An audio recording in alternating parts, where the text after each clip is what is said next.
मोर प्रिय सांग माने मु आशा करुच्ची आपण प्राय बहुत भलरे थिबे।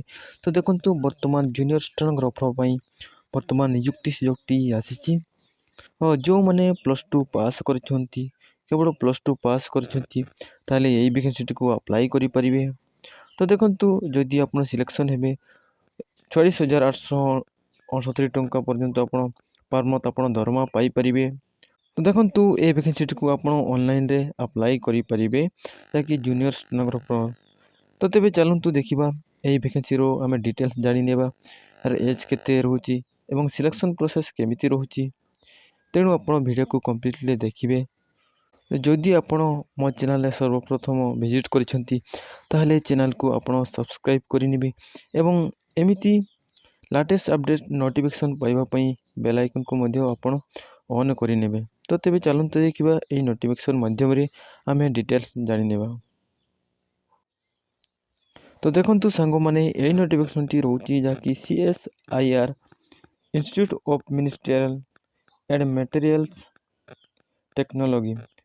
तो CSIR तरफ नोटिफिकेशन टी रहउची जाकी स्टेनोग्राफर पई वर्तमान पोस्ट वैकेंसी टी खाली रहिची। तो देखंतु फ्रेंड्स आवेदन तारीख टी देखंतु 12/12/2024 रे आवेदन ऑलरेडी स्टार्ट हो सारी एवं लास्ट डेट टी रहउची 10/1/2025 आवेदन लास्ट डेट टी रहउची।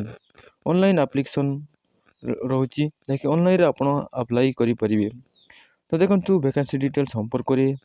तो वैकेंसी डिटेल्स रहउची पोस्ट नेम टी रहिबो जूनियर स्टेनोग्राफर एवं देखंतु टोटल ऊपर वैकेंसी टी रहउची दुईटी टोटल पोस्ट वैकेंसी टी रहउची। या देखंतु एज लिमिट टी रहउची मिनिमम 18 एवं मैक्सिमम एज टी रहउची 27 इयर्स। जदि आपनकर 18 रु 27 इयर्स मध्य रे आपनकर एज रहउची एवं आपण जदि प्लस टू पास करछंती ताले एई वैकेंसी को आपण अप्लाई करि परिबे। देखंतु पर मंथ आपण दरमा पाई परिबे 25,500 रु 81,100 टंका पर मंथ आपण दरमा पाई परिबे।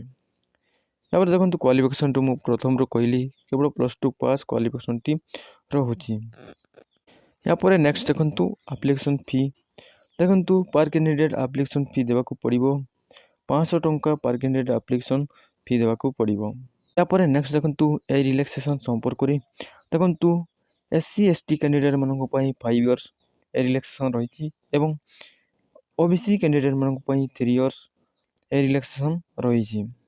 या पर नेक्स्ट देखंतु फ्रेंड्स सिलेक्शन प्रोसेस टी रहिबो राइटिंग टेस्ट आपनकर रहउची। जदि आपण एई जॉब रे इंटरेस्टिंग अच्छो ताहले आपण एबी ही अप्लाई करंतु। अप्लाई ऑलरेडी स्टार्ट हो सारी। तो एई नोटिफिकेशन माध्यम रे भी आपण अप्लाई प्रोसेस टी आपण जानि परिबे केमिति भाबरे आपण अप्लाई करिवे।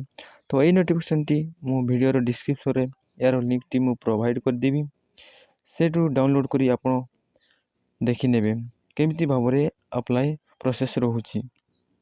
तेणु मु आशा करिछि आपण मानकु वीडियो को भल लागितबो ताले वीडियो को गुटे आपण लाइक करिवे एवं एमिति लेटेस्ट अपडेट नोटिफिकेशन पाइबा पई मो चैनल को मध्य आपण सब्सक्राइब करि नेबे।